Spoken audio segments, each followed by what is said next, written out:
Magandang araw mga ka-aerial defense, may ibabahagi na naman ako sa inyo dahil ngayong araw na ito ay may bagay tayong pag-uusapan, dalawang aircraft carrier at mga destroyer ng Amerika at Japan naglayag sa Philippine Sea. Pero bago tayo magpatuloy, wag mo muna kalimutan mag-like, share, and subscribe. Paki-follow at like muna ng aming page na nasa description na ang link.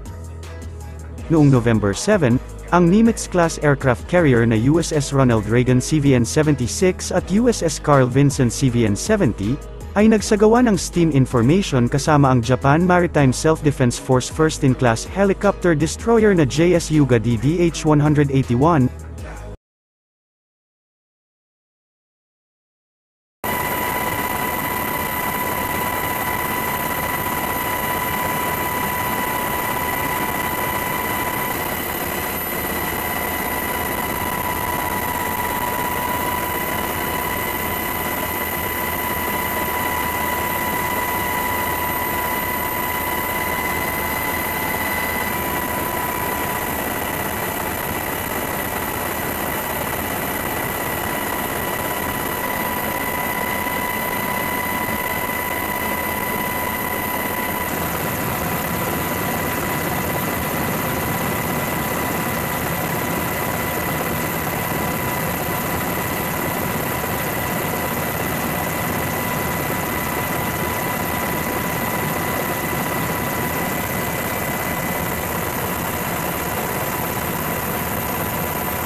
Kasama ang mga Ticonderoga-class guided missile cruisers, USS Antietam CG-54 at USS Robert Smalls CG-62, at Arleigh Burke-class guided missile destroyers na USS Sterett DDG-104 at USS Kidd DDG-100.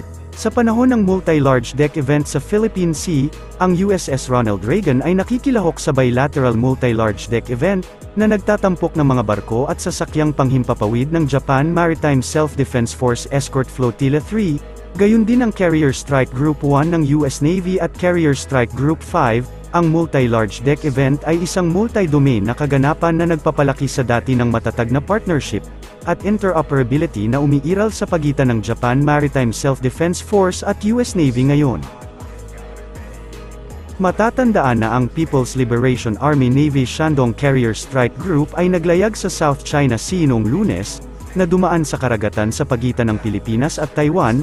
Ayon sa inilabas na Japanese Joint Staff Office, ang Shandong Carrier Strike Group, na tumulak sa kanlurang Pasipiko noong ika-26 ng Oktubre, ay umalis sa lugar noong Lunes upang pumasok sa South China Sea. Ayon sa isang release ng Japan Staff Office, sa parehong araw, isang Japanese Maritime Self-Defense Force destroyer ang sinundan ang Shandong Carrier Strike Group habang ito ay nasa kanlurang Pasipiko.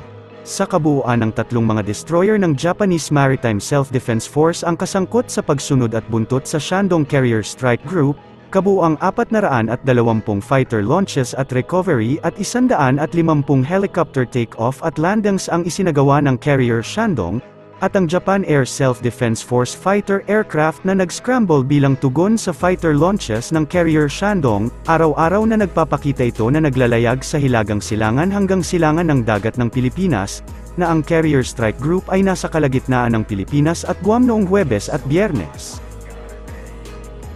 Pinapurihan naman ni Pangulong Ferdinand Marcos Jr. ang mga tauhan ng Philippine Coast Guard at Armed Forces of the Philippines sa kanilang commitment, tapang, lakas ng loob at dedikasyon para maging matagumpay ang kanilang misyon. Ito ay kasunod sa panibagong insidente ng pambubuli ng China Coast Guard at Chinese Maritime Militia sa mga barko ng Pilipinas na nagsagawa muli ng resupply at rotation mission sa BRP Sierra Madre sa bahagi ng Ayungin Shoal.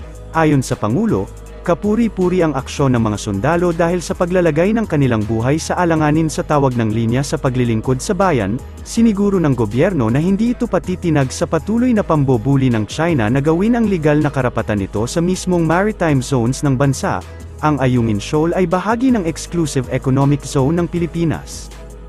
Kinundena ng Pilipinas ang panibagong insidente ng pambobomba ng tubig o water cannon ng China Coast Guard sa resupply boat na nagdadala ng mga supply para sa tropa ng bansa na nakaistasyon sa BRP Sierra Madre sa Ayungin Shoal.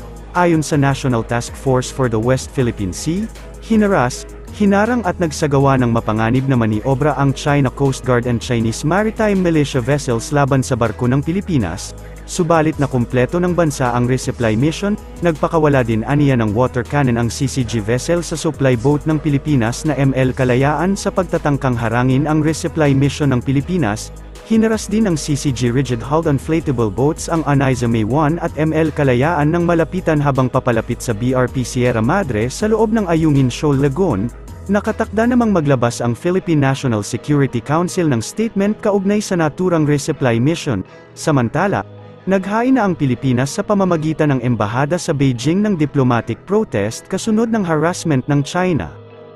Mariing kinundena din ni House Speaker Martin Romualdez ang paggamit ng water cannons ng China Coast Guard sa supply vessel ng Pilipinas na nagsasagawa ng resupply mission sa BRP Sierra Madre. Sinabi ni Speaker Romualdez na malinaw na paglabag ang ginawang ito ng China Coast Guard sa karapatan ng Pilipinas at sa United Nations Convention on the Law of the Sea. Iginiit ni Romualdez na dapat kilalanin ng China ang 2016 Hague Tribunal ruling na nagsasabi na sa Pilipinas ang inaangking nitong teritoryo sa West Philippine Sea. Nanawagan din si Speaker Romualdez ng pagkakaisa sa international community lalo na sa mga bansa sa ASEAN na kondenehin ang naging aksyon ng China, at suportahan ang prinsipyo ng malayang paglalayag, pagsunod sa batas, at pagpapanatili ng kapayapaan sa rehiyon. Naghain muli ang Department of Foreign Affairs ng panibagong diplomatic protest laban sa bansang China, partikular ang muling paggamit ng water cannon ng China Coast Guard sa resupply vessel ng Pilipinas sa Ayungin Shoal. Sa kabuuan 58 diplomatic protests na ang naihain ng Pilipinas laban sa China, subalit wala pa ring nangyayari hanggang ngayon na tila lumalala pa. Para sa mas madaming update tungkol sa ating defense, abangan lamang ang aking mga bagong video. Para naman sa mga gusto magpa-shoutout, mag-comment lamang po at share, paki-follow at like muna ng aming page na nasa description na ang link. Huwag mo na rin kalimutan mag-like, share, and subscribe. Pindutin mo na rin ang bell para updated kayo sa aking mga video. Maraming salamat po.